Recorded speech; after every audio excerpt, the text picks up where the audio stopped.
welcome back. This is Pandora with Integrative Gardening, and I am showing you today my indoor celery. So yeah, I just started growing celery about a year and a half ago indoors, and I also grow it outdoors in the garden. So it's fairly easy to grow once you are starting the seedlings, which I start them in the little small, like 6 cells. They take a long time to germinate, and also when they first are coming up, they take a long time to get started and grow.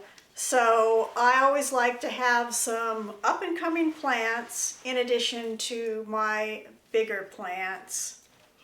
So there are several varieties I have tried, and I think I have 3 varieties in here right now. I think there were a couple others that I tried, but let's start with this one. This one is a cutting celery.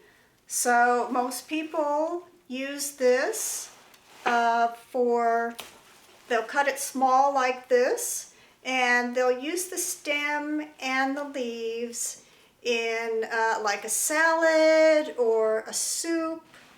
And supposedly this variety, these are both cutting celery. Supposedly this variety, the stems don't get big and thick like you would expect a celery stalk. They're just meant to be, kind of cut, and you let it grow and you cut some more little stems off. And this is the first time I am growing this. It's working out pretty well. Seems like the stems are a little bit, like, even though they're small, they're kind of really dense.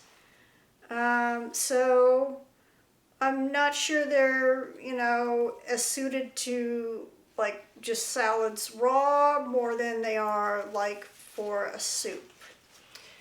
But yeah, I'm sure you could still use them in salads. I like to use some of the smaller ones like this in my salads. Now that's a nice soft stem. This one is the first variety that I grew. It's called Ventura, and I had a lot of Ventura outside along with a few other varieties that I grew in the garden outside. I also grew a lot of Ventura indoors. In fact, I grew the Ventura up to about like this size indoors, and was cutting and using the stalks before I even put them outdoors last year. So that's one thing that you could do if you were growing celery, is kind of grow them up pretty large before you put them out into the garden, and they transplanted really well. Okay, so we have cutting celery, we have Ventura. Now these 3 small ones, these are also the cutting celery. And these 2 are called Tango. This is the first time I'm growing Tango, and it looks like it's going to be a really nice soup and salad celery. And when I'm using the stems and they're this small, I usually am putting a few of these leaves also in my salad.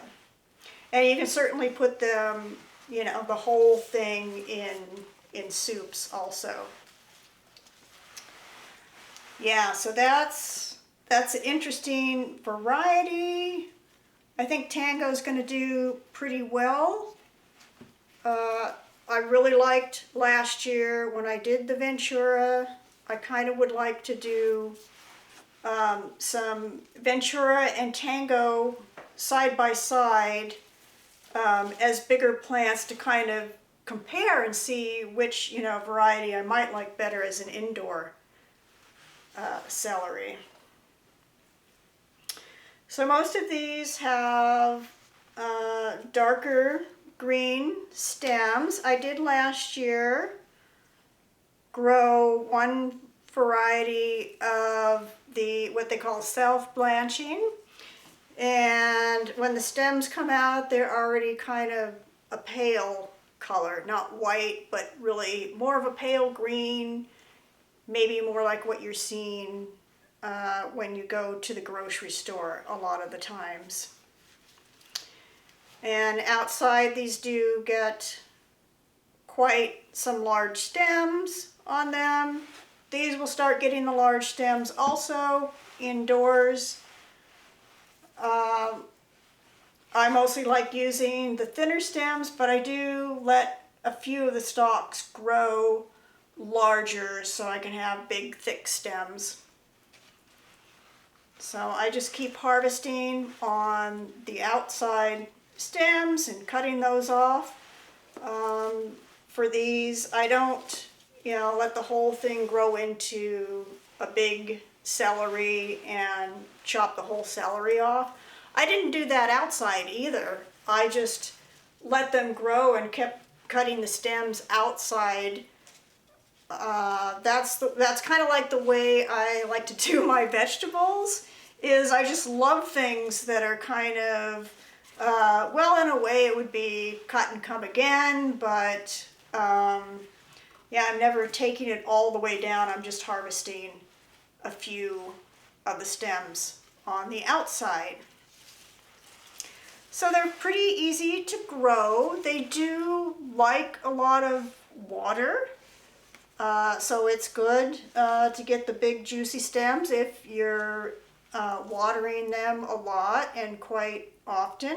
I haven't had any problem with these getting too much water so far, so that, they seem to like and do okay in damp conditions. And I am in the Pacific Northwest, so out in the garden they did get quite damp out there. I have pretty well draining soil, so it wasn't like a swamp or anything, but I think this does, I think celery comes from, derives from kind of a swamp loving plant, so that may be why. And I also haven't had too much trouble with them getting dry. Usually if the stems start to get kind of droopy like this one, I can just water that and they pop back up just fine. And they don't, they usually give you plenty of warning before they go brown or anything. So yeah, fairly easy care. The root systems in here, I have these fairly large pots, but and these are 10 by 10 pots. I'll put a link in the description if you want to find these. But the roots do get quite root bound when you have them indoors.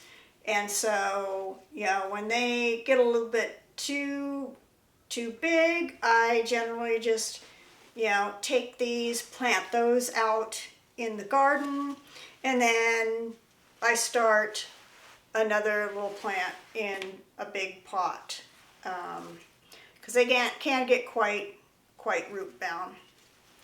And if I don't have a place in the garden, then I'll harvest the whole thing and just start a new one. When it starts to get too kind of root bound and it starts to make the plant suffer, then I just start a new one. That's why I'm always having these up and coming generations, especially since it just takes so long. I mean, they're easy to grow, but it takes a long time for, the little seedlings to grow. So I start small and then I start potting them up into bigger and bigger pots as they go.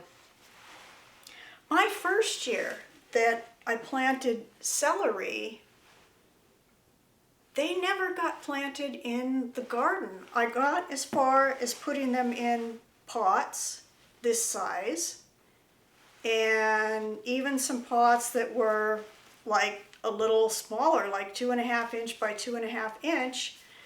And the first year, they never even made it into the garden.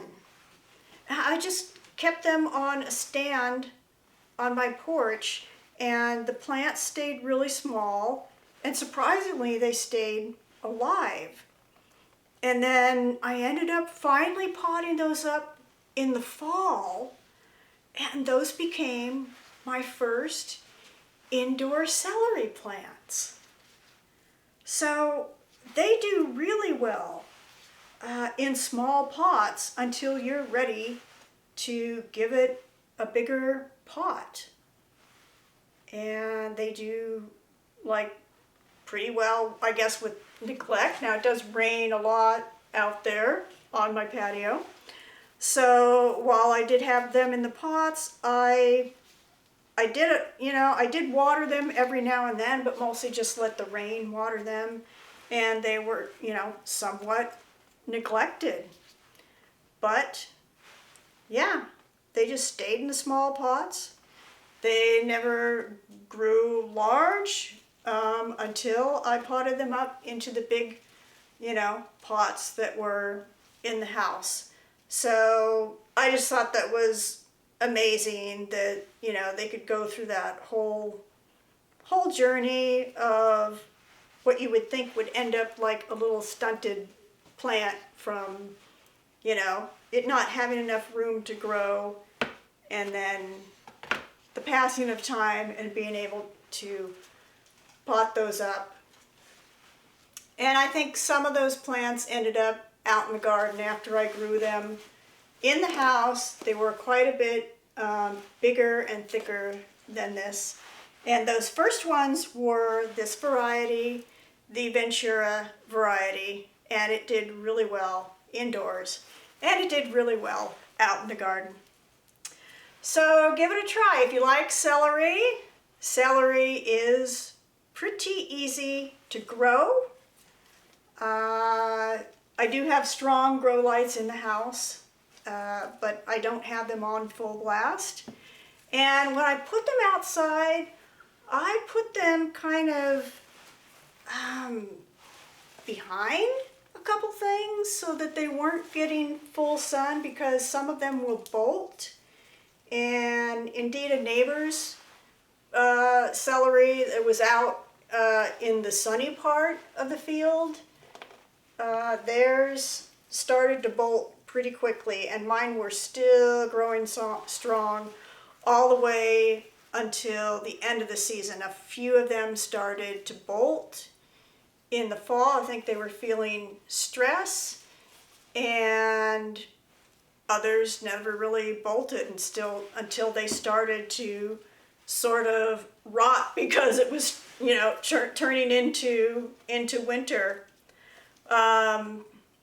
So yeah, I had one behind a short wall of a garden bed, and then some other ones I stuck actually underneath and between my asparagus plants.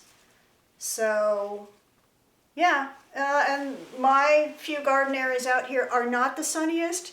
They are somewhat, somewhat shady. They're, they get, well, I have different ones, but one probably gets 6 hours of sun, and maybe one like 5, and one, 4.5. But yeah, they did really well. They did really well. Go ahead, give celery a try. I'm going to list all of the varieties in the description that I grew this past year. And you can look them up and try some for yourself. Thank you so much for watching, and I will catch you next time.